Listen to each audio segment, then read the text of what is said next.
അസമിൽ വെള്ളപ്പൊക്കം രൂക്ഷമായി തുടരുന്നു. മഴക്കെടുതിയിൽ മരണം 45ആയി. പ്രധാനമന്ത്രി നരേന്ദ്രമോദിയും ആഭ്യന്തരമന്ത്രി അമിത്ഷായും സ്ഥിതിഗതികൾ വിലയിരുത്തി.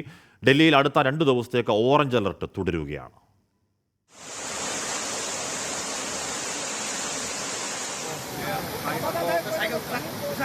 അസമിലെ പല മേഖലകളിലും വെള്ളപ്പൊക്കം അതിരൂക്ഷമാണ്. സംസ്ഥാനത്തെ 19 ജില്ലകളിലായി 6 ലക്ഷത്തിലധികം ആളുകളെ ശക്തമായ മഴയും വെള്ളപ്പൊക്കവും ബാധിച്ചു. മഴക്കെടുതിയിൽ മരണം 45ആയി. നദികളിൽ ജലനിരപ്പ് അപകടരേഖയ്ക്കും മുകളിലാണ്.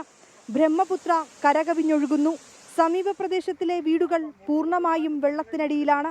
മഴയെ തുടർന്ന് ദേശീയപാതയിൽ വാഹനങ്ങളുടെ വേഗപരിധി 40-ന് മുകളിൽ കവിയാൻ പാടില്ലെന്നാണ് നിർദ്ദേശം. അസമിലെ ചിരാഗിൽ ശക്തമായ ഒഴുക്കിൽപ്പെട്ട കുട്ടിയാനയെ രക്ഷപ്പെടുത്തി. NDRF, SDRF, Indian army, air force എന്നിവർ ഉൾപ്പെടെ രക്ഷാപ്രവർത്തനത്തിനുണ്ട്.